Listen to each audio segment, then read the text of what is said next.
So today's topic is about Subversion. It is also one of the version control system similar to Git. Okay. SVN stands for Subversion. So this is an open source centralized version control system. If you look into the background of this is developed or written in Java and licensed under Apache. It is available. So Apache is one of the web server available in open source domain.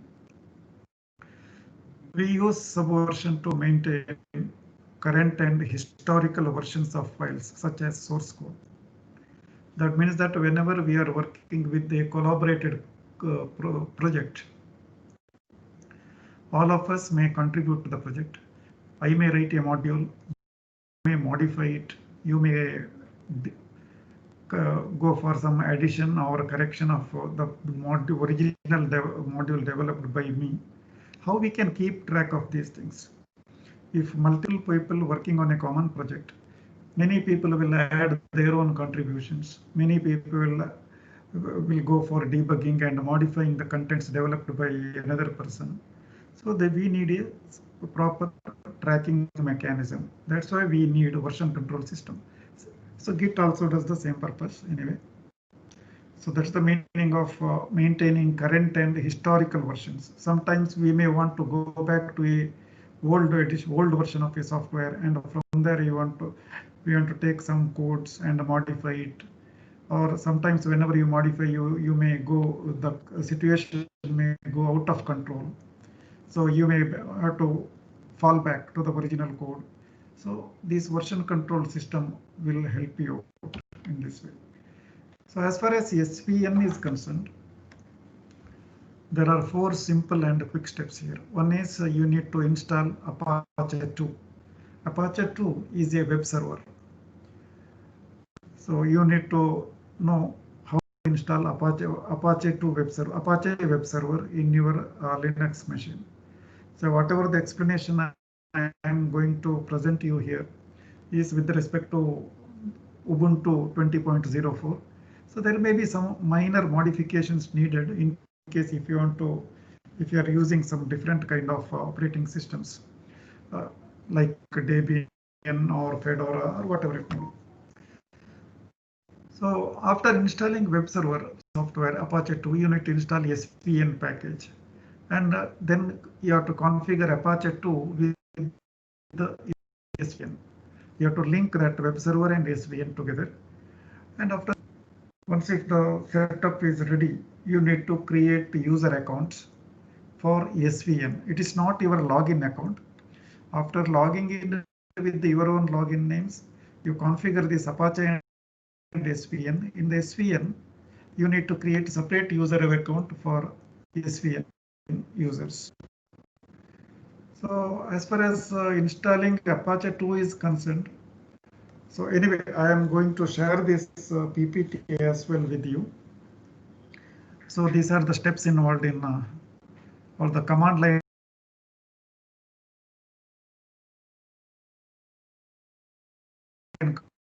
Initially, you have to update your Apache, the apt repository. Apt is something like a Play Store for Android. So apt is for Linux. So you are updating the contents of apt repository. Then you are installing Apache 2 and Apache 2 utilities software. Okay, UTILS. So these are the commands as it is. You can type in from the command line in your Ubuntu machine. Then the last 2 lines shows how to start Apache server. Okay, you need not restart the machine. Instead, you can just use the last 2 commands to restart the Apache service. After installing Apache, then you need to install Subversion software. That is, the commands are also given here from the command line how you can install Subversion software. And what are the other required dependency softwares to add it to connect this SVN to Apache. After installing all these modules, then you need to restart Apache 2. So sudo service apache to restart. So you installed Apache, you installed SVN, and after that some necessary module to link SVN and Apache and restart the Apache web server. This is the basic requirements. Okay. Then there is a configuration file. There is a configuration file for SVN that is available in /etc/apache2/modules enabled. Under that, you will get dav_svn.conf. Okay. So you follow these commands exactly as it is. Edit that configuration files to do the necessary changes. And then you need to create some folders to create repository. For in case of Git, you are making a folder called mkdir and you are creating a Git repository. Similarly here, you are going to create folders of the repositories. But now when you are going to create repositories, you are creating the repository in a very specific location because you need to access this repository using web server, Apache web server. That's why you're going to store it in document root. Within the document root of the Apache web server, you're going to, that is /var/www. You're creating a repository and admin window folders, and you need to create some minimum folders so that you can use SVN along with the Apache, and permissions to say you need to set permissions for those folders. For permission, first of all, ownership of the particular folder is also should be given to the Apache web server, and ownership and permission is a 775 read, write, execute for user and groups, and read and execute for others for the given folder. So these are the necessary permission settings. Actually, if you are well versed with the Apache configuration, you will understand it very easily. Otherwise, you carefully follow the instruction as it is to configure SVN in your computer. Then at the end, you need to create SVN users. Use this subversion software to create repository, create branches, to check out, check in, etc. It will ask for the authentication. So you need to set up passwords by using these commands. First of all, you need to set up admin commands.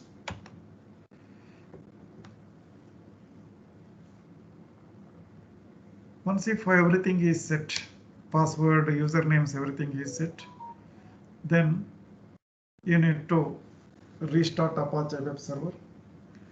Then you can work with this SVN with your browser by entering your own IP address :80/svn/project. You're going to get web enabled SVN service or a subversion service with this. This is the basic requirements. This is what we say, the installation of SVN along with Apache. This is one part. This is nothing to do with SVN. How to install SVN in your Ubuntu machine. So later on, okay, of course, there are some hints like what kind of possible errors you may get during the installation, etc. You need to resolve it very carefully. Then there are some common errors and solutions are also given in case if you face any problem. Now coming to the topic, already we discussed about version control system. It is a software that helps software developers to work together or collaborate with each other. So every developer can add their own contributions. It allows the developers to work simultaneously. And if I modify some content, you are not going to overwrite my changes. What I may modify some code. If you are modifying the same code, there should not be any clash between your change and my changes. Okay, so these things need to be taken care of. That is done by the version control systems automatically. And whenever I do some changes, I need to keep remember the original file as well, because I may want to track back, or I may want to fall back to the old software as well. So what was the original software? I can get that software for me, for exclusive use by me, or for the development purpose. I may modify the contents without disturbing other co-developers. So if you look into the version control systems, there are basically two different kinds. One is a centralized version control system, and another is a distributed or decentralized version control system. So that's why we are studying the first one. The first Git is a distributed one, and here it is. The SVN is a centralized version control system. Now about terminologies. This terminology is not new to you right now, because already we discussed these terminologies in the Git also. The first terminology is about repository. When we say repository is the heart of any version control system, it is a central place where developers store all their work. Repositories not only stores files, but also the history. It is accessed over a network acting as a server, and a version control tool act as a client. Repository will be there in the server. We are going to use version control tool, a client tool, to access the content from the server. Clients can connect to the repository, and then they can store or retrieve the changes to and from repository. Use the client software, access the repository, download some software, modify it, then again send your changes also can be stored in the repository. By storing changes, a client makes these changes available to other people. If I download some module from the repository, if I change it, and again if I upload it or store it back, that can be accessed by other developers as well. Then the another terminology is called trunk. It is a directory where all the main development happens, or the default branch, or main branch of the version control system. Trunk is a directory where all the main development happens and is usually checked out by developers to work on the project.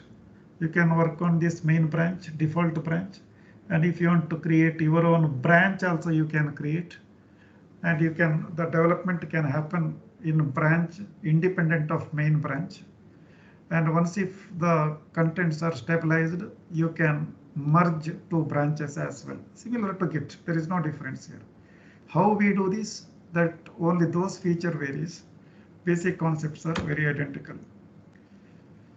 And similar to the Git, we can also have a tag. Instead of remembering long numbered names to each of the versions, the tag directory is used to store named snapshot of the project.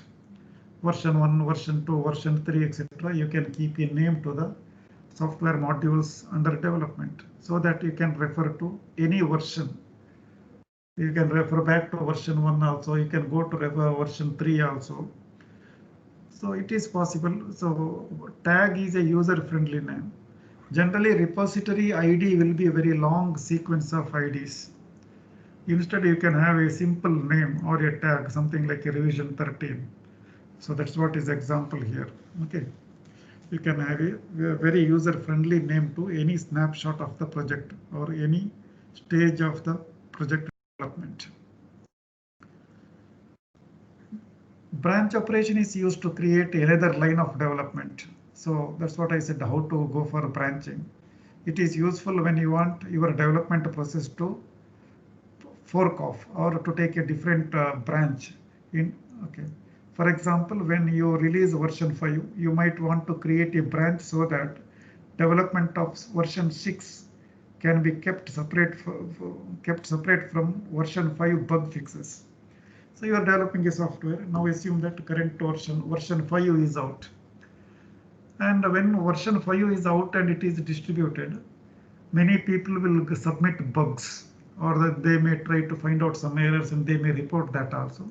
You can keep it in a separate branch, for version 5.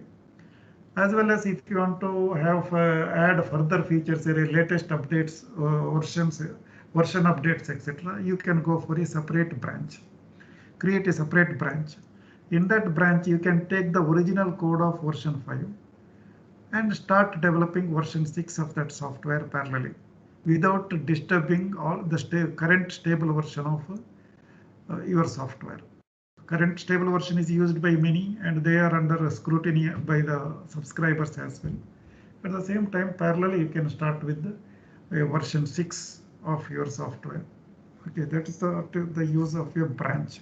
Once if version 6 is stabilized, you can merge, you can upgrade, you can replace version 5 with version 6 as well. So then another terminology is called working copy. Working copy is a snapshot of the repository. See, assume that now version 5 is out, it is stable. Now you want to develop version 6 of your software. You can take a working copy as it is. Entire source code, you can take it separate. That is called working copy. Now if you make any changes, its released version will not have any impact because you are keeping it separate. Working copy is a snapshot of the repository. The repository is shared by all the teams, but people do not modify it directly. Instead, each developer checks out working copy. The working copy is a private workplace where developers can do their work, remaining isolated from rest of the team. So when assume that you have 10 members in your team, you can take a copy of version 5 source code copy, then you can start working. But when you start working, you are not alone. There may be many people involved in the version 6. That's why you have to take your own working copy, private copy for you, version 6. Because others will take the copy, they take their own private copy. Individually, everybody will work. Okay. You will not interfere with the work of another person in your team. So you're working in an isolated, you will be isolated in from the rest of the team. Commit is the process of storing changes from private workplace to the central server. Once if you are working with your copy, so your copy, then in case if you reach a stable point, you can commit the process of storing from the private workplace to the central server. The moment you commit it, it will go to the central server. Once after commit, changes are made available to rest of the team. During the development, you need not commit every time because you are working on your copy. Once if you think that, okay, this is one stage of development, now other team members can see these changes, then you can say commit. Remember the commit command in Git. So parallelly here also, other developers also can retrieve these changes by updating the working copy. It's an atomic operation. Either the whole commit succeeds or it is rolled back. All the changes you committed will be reflected in commit. Okay. User never sees half finished commit. Assume that you modified 2 modules. You can't commit only one module. You have to commit it as a single unit. Then when we are working with the SVN, the life cycle, initially you will create a repository. As I said, the repository is a central place where developers store all their works. It stores work files as well as the history about the changes. We use create operation. Create is the command to create a new repository. Most of the time, operation is done only once when you create a new repository. Your CVS will expect you to say something to identify it, such as where you want to be created or what name should be given to the repository. You can keep, while creating a new repository, you can name it accordingly. Then you are going to check out. Checkout is the operation used to create a working copy from the repository. From the repository, as I said before, you may have a version 5 now, currently the stable version. You can check out a copy, checkout operation. A working copy will be available to you. It is in your private workplace. Okay. Once if you start working on your private copy, then later on you can submit the changes with the commit command. Then another process is called update process. It is used to update working copy. The operation synchronizes working copy with the repository.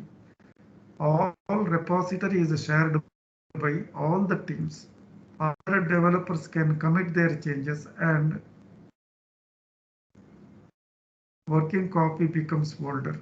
Whenever you have a working copy, and if many people are, as and when repository is shared by all the teams, other developers also parallelly working and they also will commit their changes.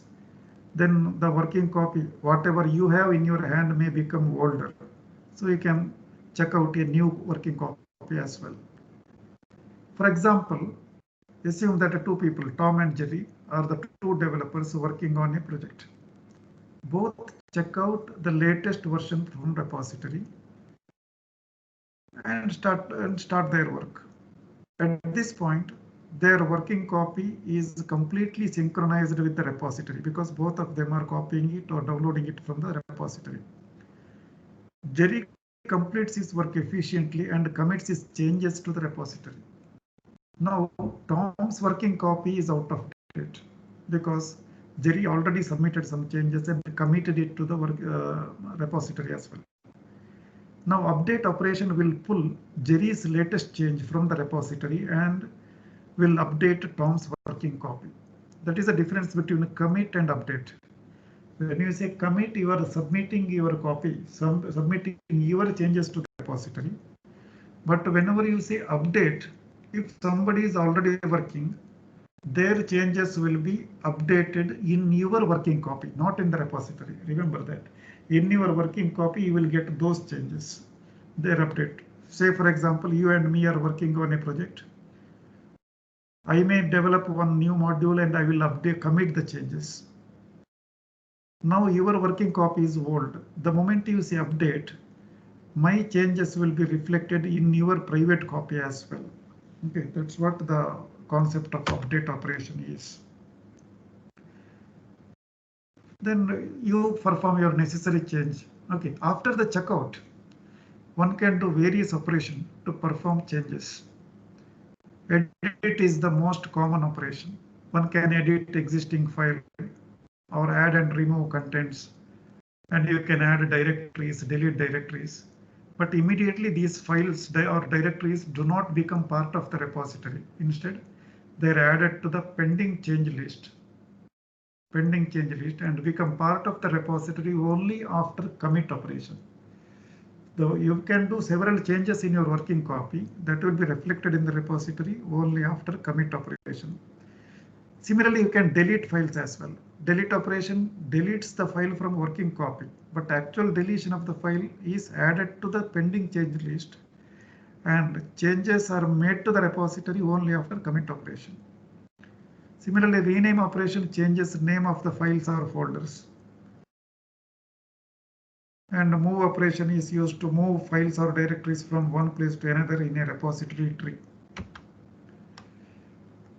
So then another operation involved is review of changes. When you check out the working copy or update working copy, then your working copy is completely synchronized with the repository. But when you go on making changes to your working copy, it becomes newer than the repository. And it is a good practice to review the changes before commit operation. So before going to commit any changes permanently, you can review the changes that done by you as well. Status operation lists modification that have been made to the working copy. We have mentioned before, whenever you do changes in the working copy, all the changes become part of the pending change.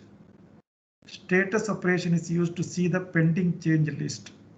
So you are assume that you are working on a copy, you do some changes, and before committing, you want to make sure what are the changes committed, what are the modules modified, etc. You can issue a status command.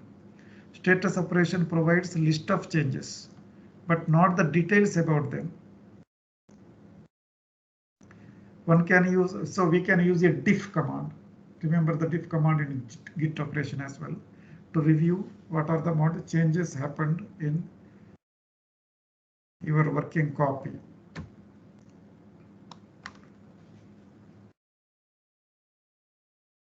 Now, whenever you want to throw away some changes, if you want to go back, you don't want to make any changes, you want to revert back, then there is a revert operation. You're going to do some changes to your repository. Then suddenly you may feel that, okay, something wrong with this particular code. So I want to go back to the old version. Then you can say revert operation. It reverts the modification that you have been made to the working copy. It is possible to revert one or more files or directories. Also, it is possible to revert the whole working copy. You can go to any point in your working copy. If you want to do 100% fallback, you can do that with the revert command. The revert command will destroy the pending change list and will bring the working copy back to its original state. Okay, this is to backtrack. Whenever you go on modifying it, sometimes you may mess up the code. So you can go back, you can revert back very systematically, because all the historical changes happening to your file is very well documented with this version control system. Actually, version control system is for that. Okay, at any time you can go back to any point in time in the lifetime of a particular file. Several changes might have happened. You can go back to any particular point in time and get the original source code. Conflicts also can occur at the time of merging. Merge operation automatically handles everything that can be done safely. When you want to merge your changes, whenever you want to merge your branch to the main branch, everything else is considered as a conflict. Say, for example, hello.c file was modified in a branch and deleted in another branch. Such a situation requires a person to make the decision. The resolve operation is used to help the user figure out things and to inform VCS about the ways of handling the conflicts. If some module is by mistake deleted by you, then in case if you want to get that particular file, it is possible.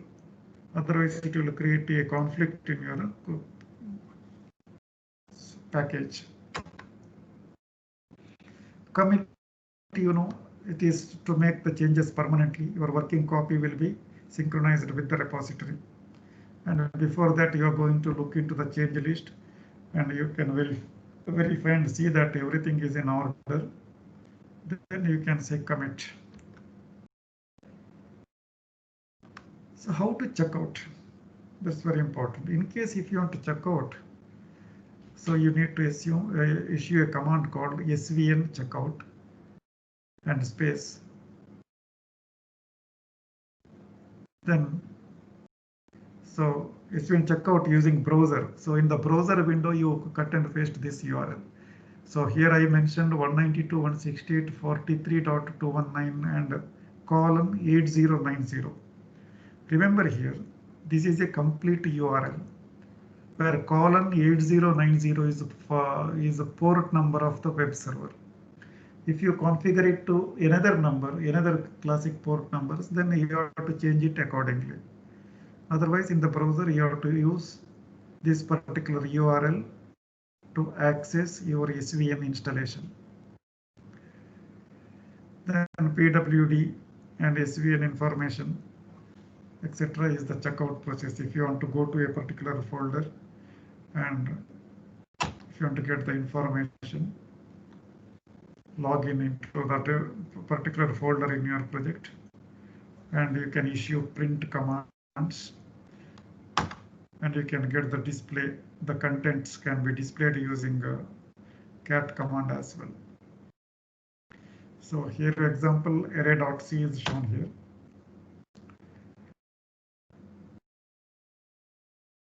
Look into how to, after making some changes into the source code, then you can say make array, then you can check SVN status, add the changes into the into your working copy,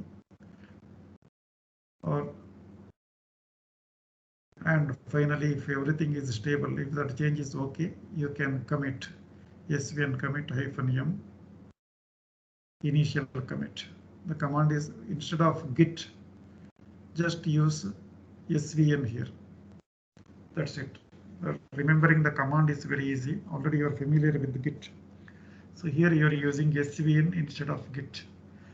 So I am just explaining you this particular subject in parallel to Git.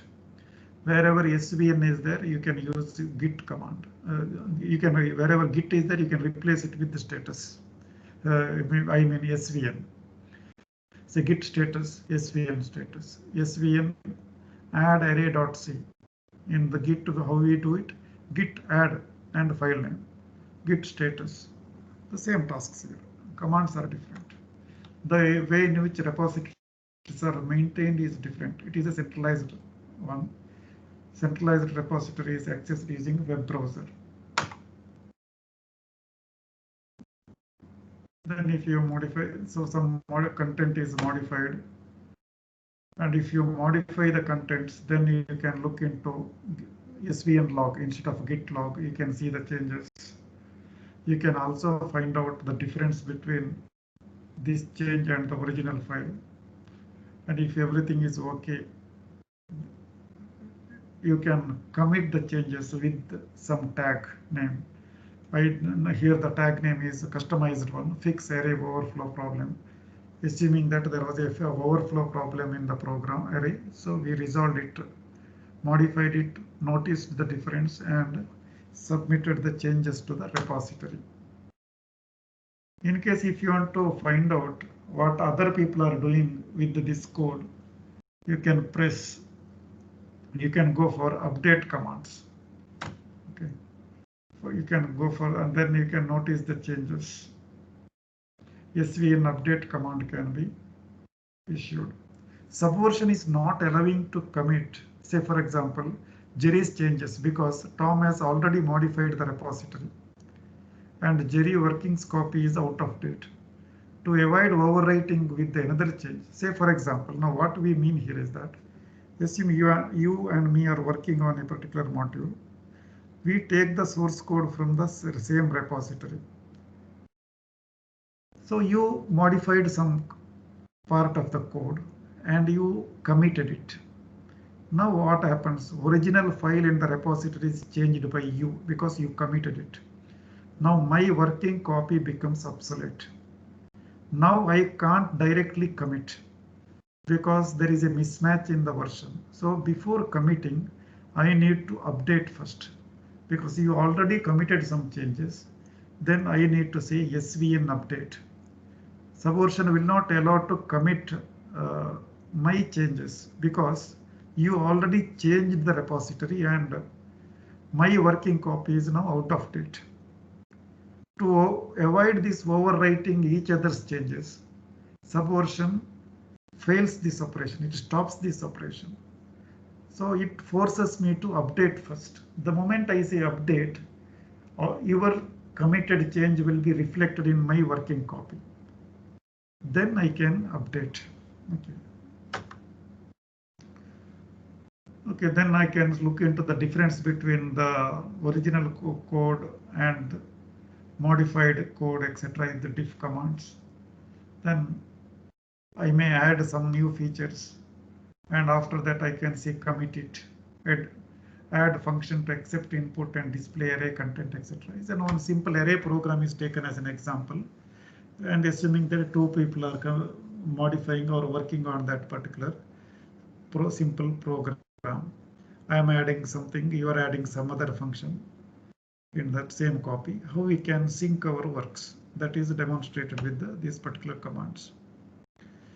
In case if I want to go back to the old version of a software, old version of my program, I can say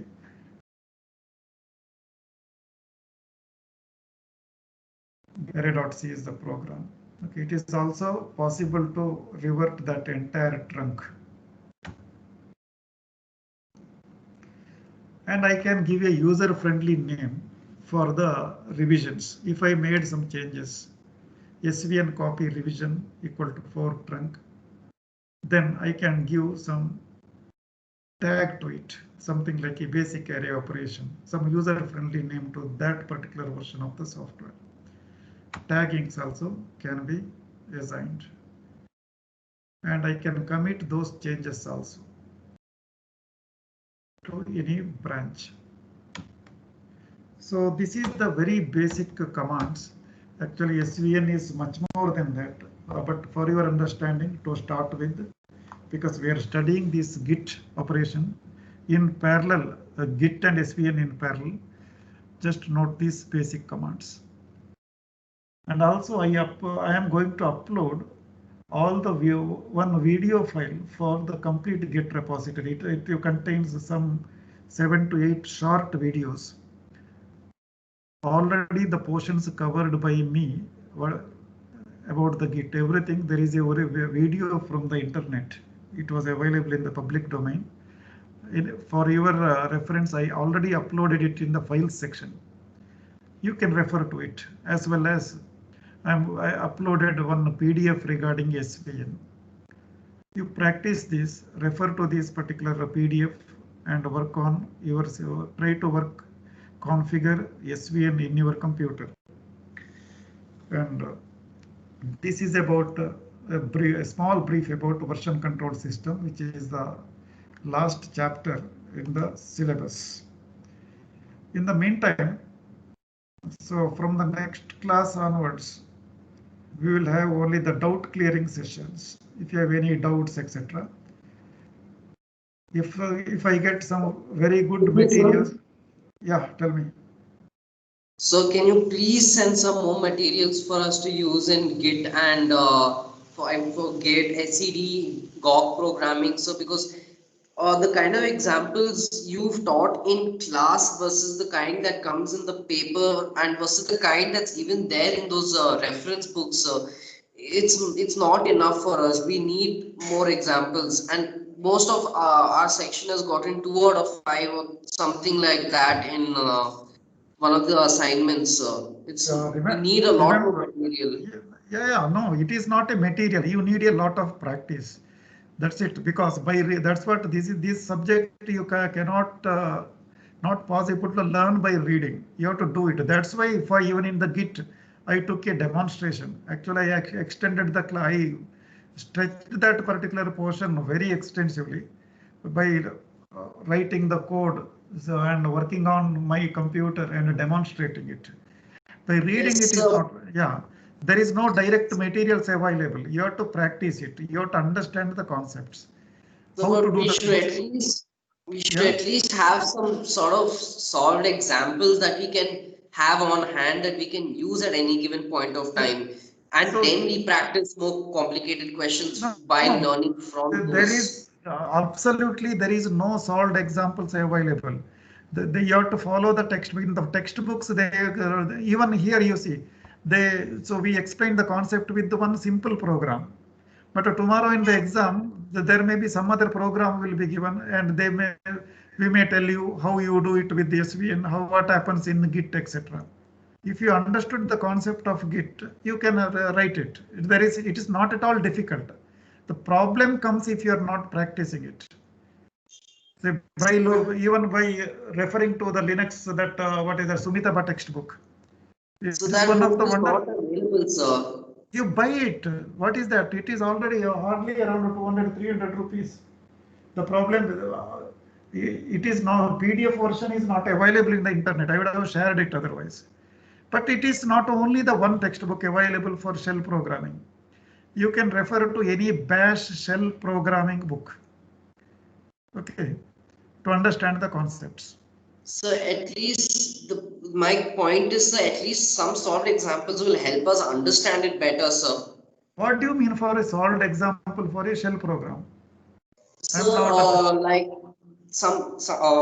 like in your recordings of previous classes, most of the recordings have expired and we can't go back to them, and it wasn't possible to download it either. Only you were able to download the recordings, and it would We don't even have access to that, else we could have used that itself. No, for those videos, what is happening from your end, I don't know. If those videos are available in my login account in the MS Streams, I will try to download it and put it onto the file section. That part I Okay. can do. And any other additional materials, if I get it, surely I will share it with you, because it needs extensive reading. You will get it confused.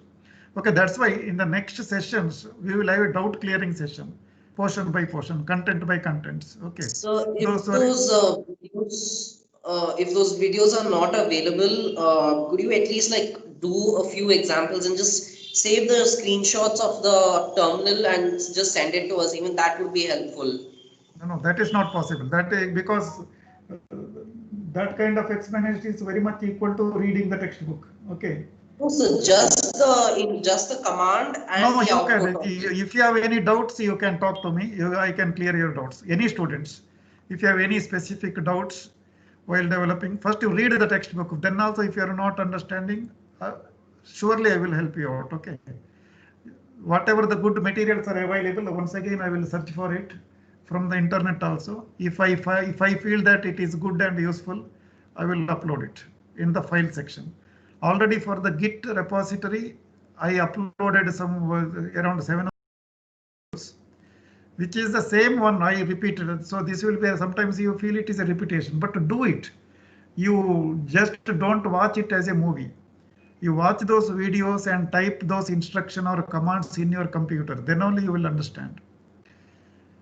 Okay, by reading, you cannot learn the Git repository or SVN. You have to do it. Do you have a Linux machine with you? Sir, I do not have access to my laptop right now, but I had a Windows subsystem for Linux installed. No. That and all, okay, that and all is temporary, very basics. That is the problem. That's why in the day one only I told you install Linux in your machine. Okay, anyway, if there are some good materials are there, I will send it. By the same time, try to install Linux in your system. Okay. And then only you can understand the topic, you will understand the relevance of it. It is not at all difficult. So whatever the PDF, referred PDF textbooks upload, I think it is available for you, right? In the lesson plan and in the syllabus, there is a textbook mentioned. You just go through it, refer to it. Questions, the entire examination questions also, we will refer to those textbooks. Not directly, but those topics you need to understand. So I wanted to ask, in the Yeah. in the MCQ test, sir, which we did, so my answer was correct, but I added $sign just before the command, just because I thought Linux. So I added just to tell that it is a command, but I believe MCQ was auto corrected. So my few answers. Probably when you are writing any shell commands, every parameter is very important. Every space matters. Even I notice some students are writing a switch and then -s and then immediately without any space they are going to write some path name, etc. No, That so will end up with errors. Okay, the answer was 0. No, I in wrote that case, still it's a Linux command, but still it got wrong. In auto, because that is evaluated, auto evaluation happens. Yes. Anyway, in that specific issue of the first dollar command, you just mail me, send me mail me that, I will see that. Okay, sir. Okay, examination assignment number and question number. So most of us have used that dollar in the command. No. Sometimes #su. No. If you are not giving any space between the parameters, that is an error. Okay, there we can't give marks. Only in the case. Listen to me. When I am talking, listen to me. If the initial dollar, if it is because of that, if you get a wrong answer in the auto evaluation, certainly I will go through that. Revert me back. Okay. In that case, I will look into that personally.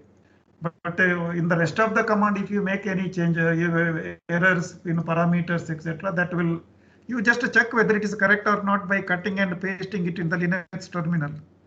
Find out whether it is working or not. Cut and paste as it is. If it is working, you tell me. then I will look into that.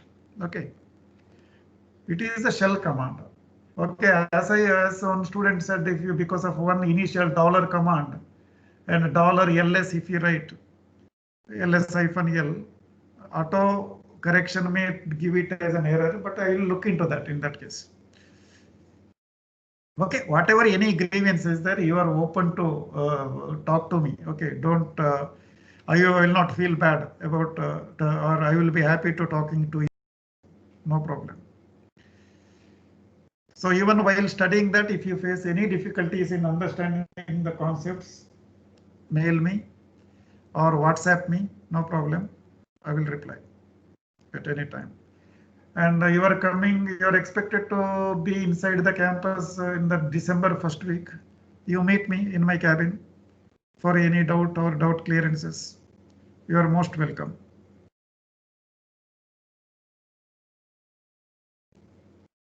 Okay, anything else? Once we shall meet in the department, once if you come back, we shall meet in the department before exam anyway. You are going to, when you people are coming back to the campus now?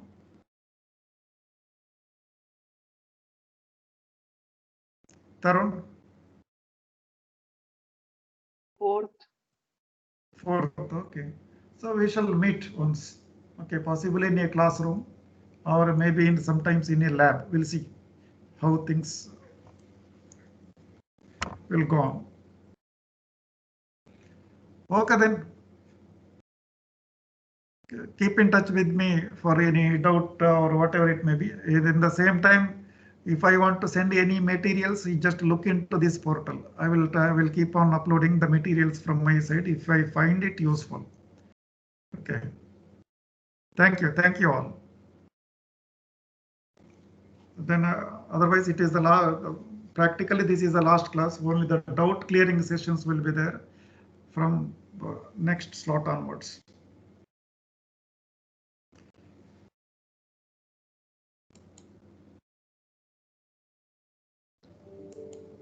See you again.